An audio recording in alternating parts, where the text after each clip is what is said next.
Hi everybody, we're going to just send out a quick video here on how to optimize searching within cloudLibrary. I am working within the app on an iPhone, but it'll be essentially the same on whatever device you're searching on.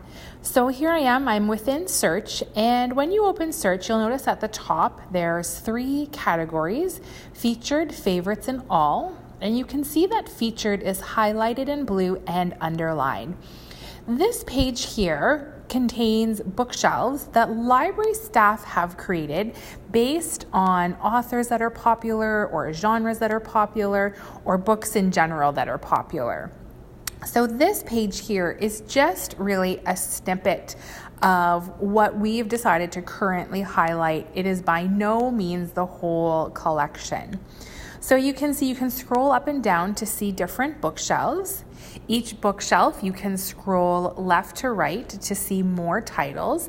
And at the end of each bookshelf, you'll see there the words "See All." If you tap on "See All," it will change that bookshelf into a list view. And what's nice about the list is that you can see its availability. So here, if it's available, you can say borrow. If it's not available, you can put it on hold, and it will tell you approximately how long until it will be your turn to actually borrow that item. So that's the list view. If we just go back here, scroll back to the top of the page. So that's featured. Again, you're going to see featured items first. And again, it's just a very small part of the collection. So let's go over here to all. This is where all of the titles are kept and where you'll do most of your searching from. What's nice about cloudLibrary is that it can be curated for you. So every time you come in here and search, the genres that you have selected that you say, this is what I like to read, will show up here. So under all, where it says adult fiction, tap on that, and here's where you're going to choose which genres you typically like to read.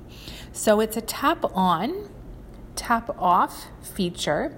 So anything you have highlighted in blue, those are the shelves that are going to display. Now you can have all of them turned on if you wish, and you can have as few as one shelf turned on. So let's say these are the genres I like to read. So now in the top right hand corner, I'm going to tap on save.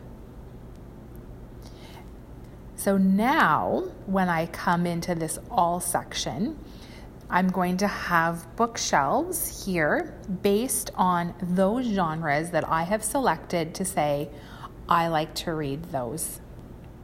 So it's going to work the same way. You can scroll up and down to see the different bookshelves, and each bookshelf you can scroll left to right to see more titles, and still that See All is available to turn it into a list view.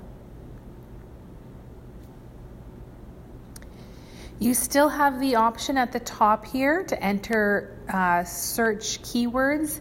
This can be an author's name, it can be a title of a book, or just a keyword.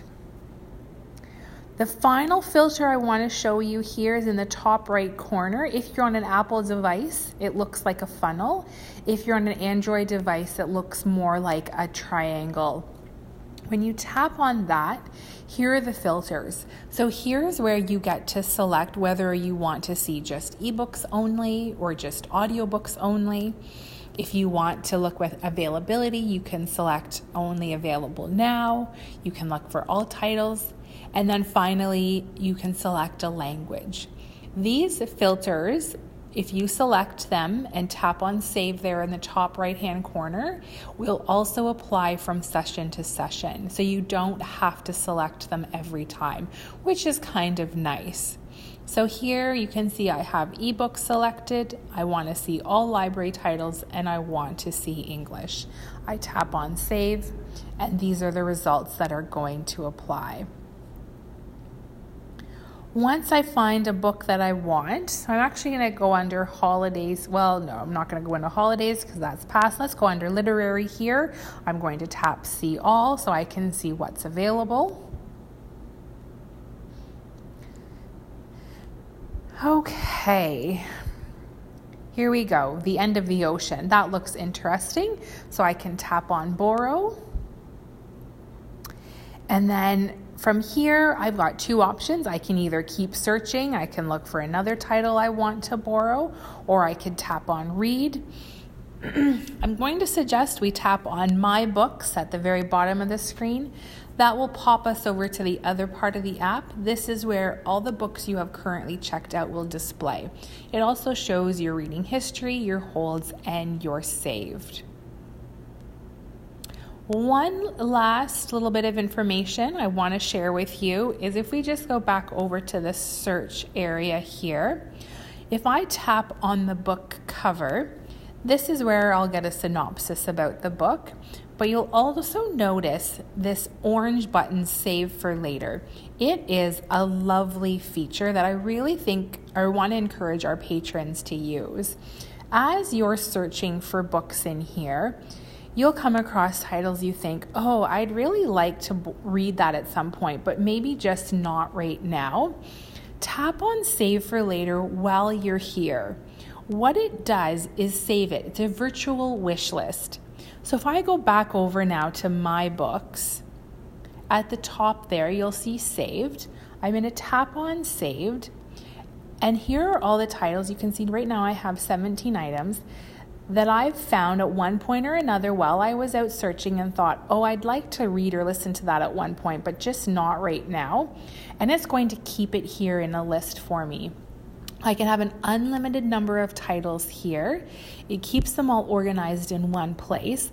I never have to go looking for them again, and I can borrow them right from here, which is lovely. I also have the option to place a hold. So if I think, oh yeah, you know what, I do want to read this book right now, but it's not available right now, I can put it on hold, and then it's in a queue for me to get, which is great. So I really want to recommend people using that Save for Later option. Here we are back to current. So that's kind of just a quick tutorial on searching within cloudLibrary. I hope that clarifies things a little bit for people and makes your searching experience a little more enjoyable. Thanks for watching.